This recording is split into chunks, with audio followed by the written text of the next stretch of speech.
309 South Washington Street in Bismarck, North Dakota. Give them a call at 701-258-6308. The team of mechanics at Lauer Auto can take care of any problem your vehicle is having. And when you do business with Lauer, you can be assured you're doing business with a pro Second Amendment America First repair shop. There are plenty of other auto repair shops in the Bismarck-Mandan area. But why take a chance at patronizing a shop that might not have your beliefs at heart? Make no mistake. Lauer Auto is your pro Second Amendment repair shop. When you talk to the guys at Lauer Auto, don't forget to tell them that you heard they are a sponsor of Guns and the 701 and that you appreciate their support of our pro Second Amendment, pro North Dakota live stream and podcast. That's Lauer Auto Repair, 701-258-6308. 701-258-6308. Located 309 South Washington Street in Bismarck, North Dakota. Experience the exhilaration of power in your hands at Bloodline Kinetics. Why Cerakote? Simply, it aids in firearm preservation while also giving your piece a unique look. Barrel threading, NFA laser engraving, bolt handle threading, mount, level, and bore, sight scope chamber, rebarreling, and much more. Bloodline Kinetics is meant to reflect a long American lineage in gun ownership, who stand for the Second Amendment rights, Bloodline, and the science behind gun accuracy. Kinetics. To some, it's just a constitutional right that can go away. To us, it's in our American bloodline, and we believe it should stay that way. Here at Bloodline Kinetics, we understand that hunters, sportsmen, women, and gun owners should have a quality firearm. Stop and see us at 2008 Morrison Avenue 2 in Bismarck, North Dakota, 58504, Monday through Friday, 8 a.m. to 5 p.m. Call 701-390-7997. Visit our website, bloodlinekinetics.com. Ever tried catching a fish with your bare hands or hunting a deer with a stick? Don't be that guy. At Mandan Sporting Goods, we've got all the hunting and camping gear you need. We're your one-stop shop for outdoor adventure. A well-regulated militia being necessary to the security of a free state, the right of the people to keep and bear arms shall not be infringed. Check us out at mandansportinggoods.com, or better yet, stop in to 210 East Main Street, Mandan, North Dakota. Mandan Sporting Goods, where the outdoors meets functionality. Store hours, Monday through Saturday, 9 a.m. to 6 p.m. Closed Sunday. Take up arms at Mandan Sporting Goods. Your adventure starts here. Looking for the best gun gear for every and any situation? Little Angry Man Arms LLC has you covered. Top-notch guns from top-name brands like Winchester, Glock, Sig Sauer, and Ruger to essential extras from Magpul, Streamlight, Hollow, Sun Optics, and more. Little Angry Man Arms LLC have everything to make your shooting adventures a success. Visit littleangrymanarms.com today and gear up for your next big hunt, competition, or home defense. Don't miss out on our exclusive deals. Little Angry Man Arms LLC, based in Trail City, South Dakota, your ultimate hunting partner.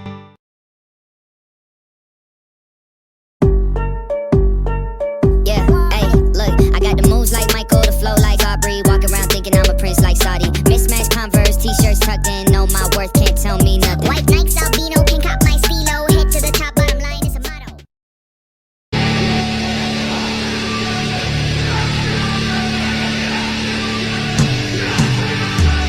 8:42 at K-Fire. Michael Bell after 9 coming up. Dakota Mornings. He'll be in Dickinson. Stand by to find out what he's up to. Meanwhile, Guns in the 701 on. Plays on with me here. 22 caliber defense failure against polar bear. Always bring the right tool for the job, I was taught at a fairly early age, but I guess somebody missed the memo. You should kind of have a bear theme going today, right? But yeah, we're talking about that. Don't take selfies with bears. I feel like we shouldn't have to tell people that, but we obviously do. Don't have a 22 for self-defense. Yeah, why don't you just have a stapling gun while you're at it? Oh, I mean, okay, is the round capable? Yes, a 22 is capable of penetrating and probably killing a bear if you shoot it in the exact right spot. But I'm pretty sure, as this proves, in these 3 failures, that's pretty hard to do. I couldn't believe when I read this. They had 73 cases out there. of self-defense. 3 of them were using 22s, but they had a 4% failure rate. And guess which ones were in that rate? That was where the 22 was used. You think 22 rimfire people? And one case was a polar bear. They're like, can you imagine taking on a polar bear? And they go, oh, yeah, I think this 22 round, that'll do her. You ever see Blazing Saddles? Yeah. Okay. Well, you don't go shooting Mongo. You're just going to make him mad. Mongo. That's a great movie, by the way. Yes, it is. Don't shoot like him. they could ever make that. They couldn't make it today. The sheriff is near. Yeah, okay. Anyway. If you haven't seen it, go find it and watch it. And watch it uncensored. Because Yeah, it's don't hilarious. watch that network version. That's silly. Why they even bother? Doesn't even make sense. What in the fruit are you doing? Yeah. Those network versions anyway. of movies that cost. But anyway.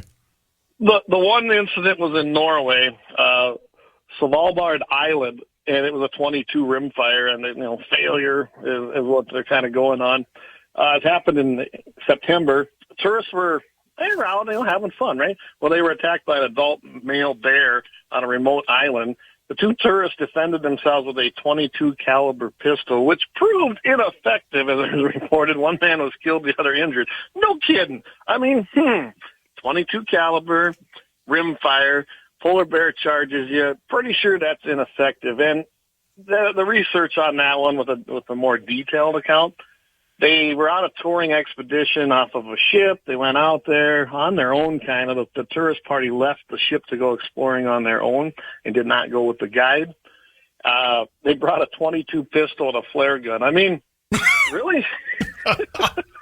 Well, if you aim it just right, if you aim them both at the same place in the right place and do it just right, I don't think so. But yeah, well, I mean, go ahead and try. But probably, who knows? It might be 50 feet. I didn't really go look at all the real details of this because I know a little about it, and I'm telling you, 22, even at 50 feet, you better be, aim small, miss small. Well, you better really aim small because you.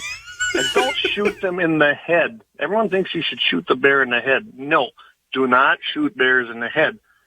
I've actually witnessed a guy that shot a black bear in the head, and it just kind of grazed and knocked it out. It definitely knocked it out. That was with a 300 Win Mag.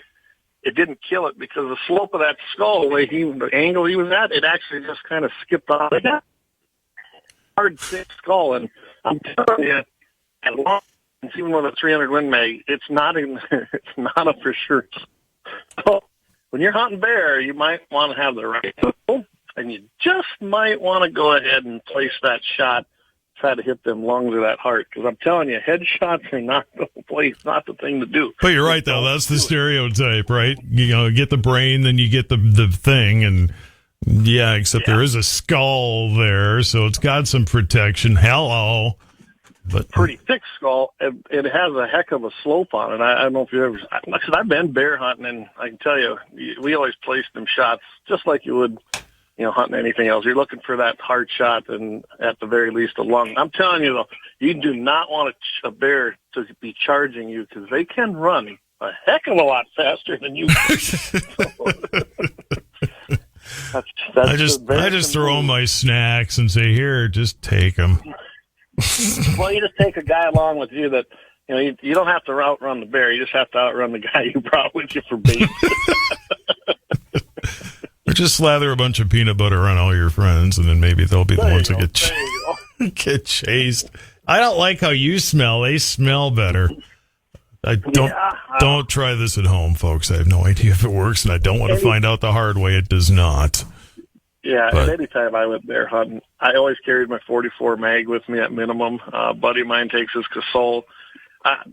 Take the right tool. Take something that's got some oomph and at least give you a chance. I mean, bears are big, even the black bears. So, it's just make sure you don't use a 22 rimfire. Not the right tool. That's the bottom line. You wouldn't build a house with a pocket screwdriver, right? Use the right tool. Right.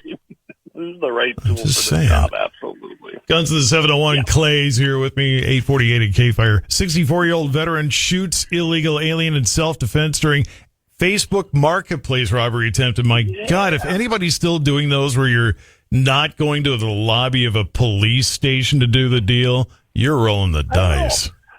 Yeah, I couldn't believe it. And this ain't a real old article. I mean, it's within the last year. And I'm telling you, why would you meet anyone? But I suppose maybe he was new to this. I don't know. But yeah, 64-year-old veteran out of Coleman, Alabama.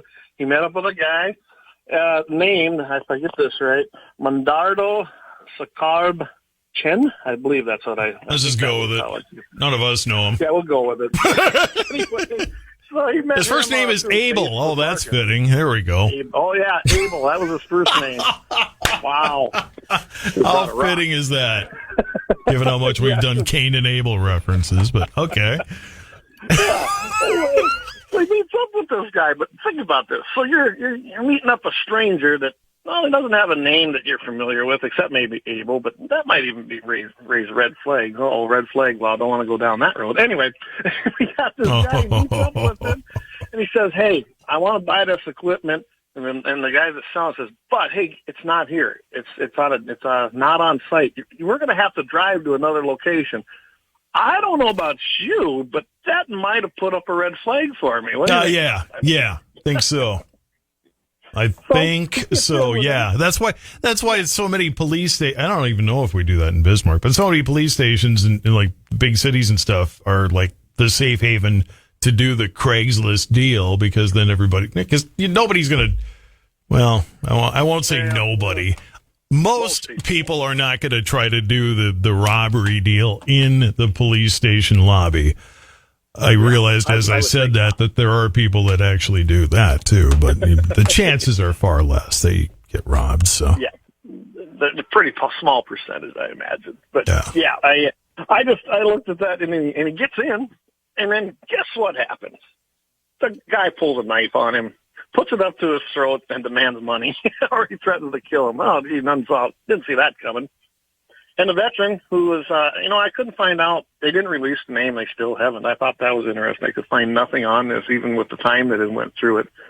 And he just said, okay, I'm carrying my firearm. In Alabama, you can carry a firearm. And he pulled it on him for his self-protection, and that ended the threat, really.